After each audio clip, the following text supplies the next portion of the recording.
we have a ray of hope today with a story that has been hitting the news.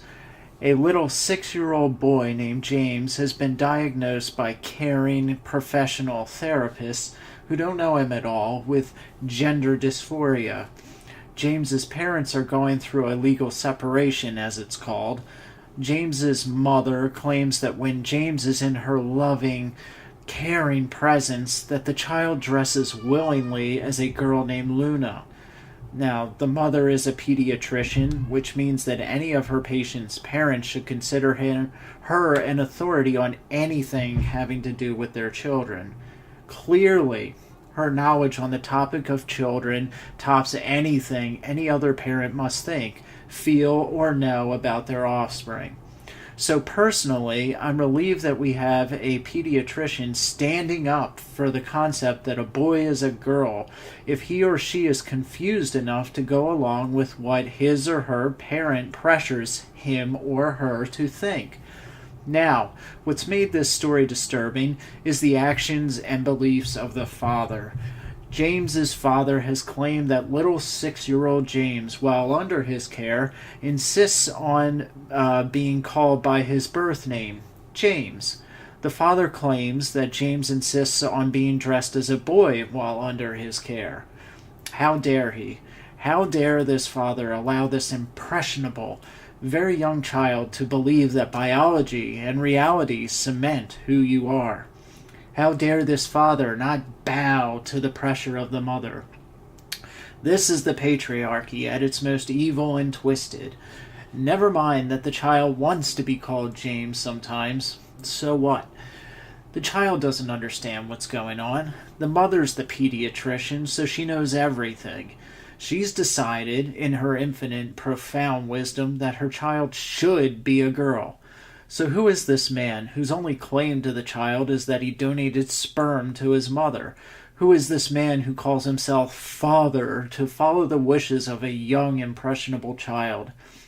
He should be telling the child, "Child, your mother has decided you shouldn't have a penis. She's a pediatrician. She knows more than me, you, or God even about what your gender should be. So cut your penis off, dress in women's clothing, deny your obvious biological reality, permanently screw up your life, and become a girl." That's what a loving father would do. Instead, the father is insisting that James is being pressured. What would give him that idea?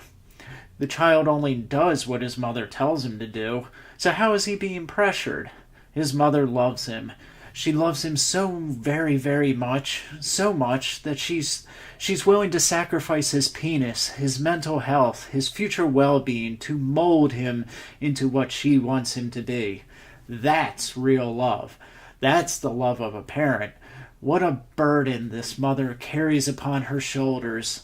How many sleepless nights she must endure. Unlike the father, who selfishly just wants his child to be happy. He should be barred from ever seeing the child. What kind of a man wants his boy to be a better man than him? And this mother, she carried this child for 9 months. For 9 months, that was her body. I would argue that even at the age of 6, this child is still just an extension of the mother's body. So my solution is simple. So here's what we do, a woke nation solution. We take James's mother, and indeed any parents of trans children, we take them down to our southern border where there's so much confusion, and we catapult them, the trans parents over the border and into the heart of the migrant caravan. Imagine how effective these loving, compassionate, desperately confused parents would be in breaking up that caravan. Thousands of migrants suddenly overcome with self-doubt, fear, anxiety, irrationality, zero confidence, gender confusion. Kind of like the Stacey Abrams campaign, or Beto O'Rourke. How is that guy even possible? Just as a side note, how isn't it racist to run around giving yourself Spanish names when you're as white as the Pillsbury Doughboy? But he's the liberal savior, so Beto can do no wrong. Remember how Megyn Kelly's career got all torpedoed because she speculated that maybe blackface, if done in honor of an important figure, just might not be all that racist? Oh my goodness. You couldn't escape the righteous uproar. They crucified Megyn, but here's Beto, literally lying around tanning booths to affect a Hispanic hue. He's culturally appropriating Spanish names, and nothing is said.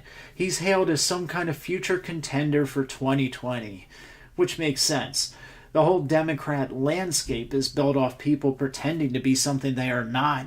You've got fake Espanol Beto O'Rourke, 1/1000th Elizabeth Warren, how, Chief, how, heap big squaw for Neverland Party.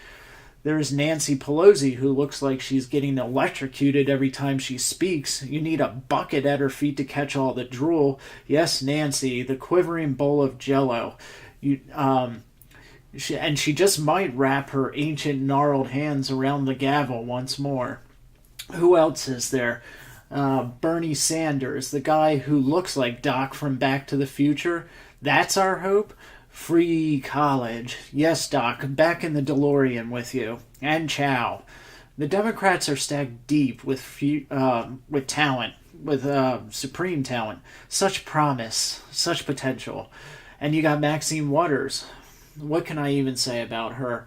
MP 45. The woman who can barely string a coherent sentence together is going to be allowed around the nation's finances. Who allows this madness? Maxine Waters has syphilis. Look up the symptoms. It's evident.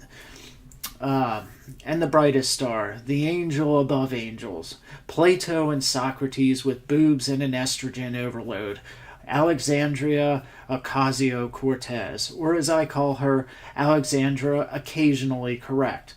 I rest easy at night knowing this lady, can I even call her that? I don't want to mansplain her gender to her. This cisgender female is on a mission to take over the three chambers of our government. Or was that the three chambers of Congress? The President, the Senate, and the Free College? I'm sure she knows what she means, that none of the rest of us have any clue what she babbles on about. I don't know. So it's a mad America. Anyway, back to the original thing that I was going on about. We must catapult all these trans-pressuring parents over the border and into the migrant caravan in Tijuana. Once there, they'll confuse the migrants into doubting their genders, their entire sense of self. We'll get them to doubt they are even migrants. I mean, aren't we all really just one people? Sure we are. So there's no need for all this absurd trekking of thousands of miles to a border that's closed, is there? Nah. Back to Honduras and Guatemala. They'll be cheering to have you back. Problem solved. Crisis averted. Our border back to its former glory. So join us once again for another Woke Nation solution coming soon. And subscribe to Woke Nation on iTunes, YouTube, my YouTube channel. You can send me emails and criticism at roadnottaken04@juno.com. And that's it. Until next time, have fun.